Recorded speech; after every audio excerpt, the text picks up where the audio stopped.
Welcome to Mary, Queen of Apostles Sundays. I'm Father Bob Murray, the pastor here at our parish. I'm actually standing in a field close to an area where I grew up in Lowell, Massachusetts. I'm actually in Dracut. It's a place with lots of farms, and it actually reminds me a little bit about Jesus and the Gospels, about his very farm community that he grew up within and understood and used so many times as a backdrop for his teaching, using parables about livestock, or using parables about sheep and cattle, using barns and all kinds of different things in order to help us to understand how much God loves us and what God's creative love is all about. The truth is that, however, is that sometimes, just like ourselves, he wasn't always accepted for what he said.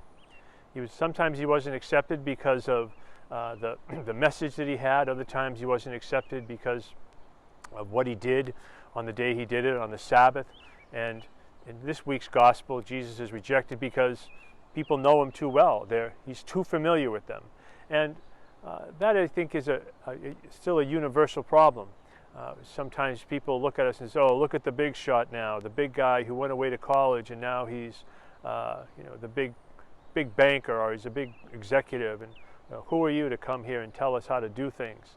And it's a little bit like that. And I think that Jesus reminds us this day, that in this Sunday, that it's difficult sometimes to give witness to our friends, whether we're just giving them advice about life, or certainly whether we're asking them about, whether we're asking them or telling them a little bit about who we are as Christians.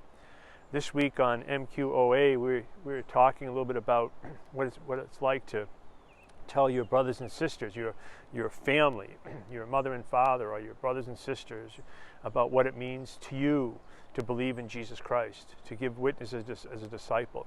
It was hard for Jesus to do that in his own hometown, so we can be sure then that if we're followers of Jesus, it's going to be hard for us to do that also with any success.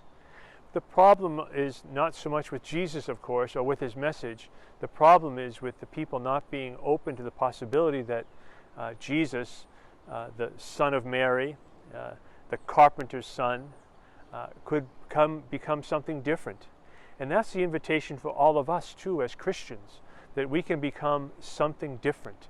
God calls us to be disciples, to be followers of his son Jesus, and to say, instead of doing maybe something corporate, or which is good, instead of doing something in another field, I'm going to pursue life in ministry. Or we might also say, instead of becoming a person who simply is involved in trying to get as much as I can from wherever I can get it, I think I'm going to be a person who tries to share his life and share God's love to the whole world. And so in making those decisions, we have to face the truth that there'll be some people who reject us because of it. When we look at the other two readings in this Sunday's scriptures, the same is true for them too, for both Ezekiel and for Paul. They weren't always accepted for their message, and sometimes it was a difficult reality to have to face. But they trusted in God, and they continued to be people who proclaim the message, and look what happened. Ezekiel has a book named after him in the Bible. St. Paul has a host of letters in the Bible that are attributed to him. And of course Jesus, whose life, death, and resurrection was given for each one of us. So as we continue this week together, I hope that we might ask God for the grace, each one of us, to be able to give witness to our faith to those around us, starting with our families if it's possible, recognizing that it won't be easy, but all things are possible with God. God bless you this week.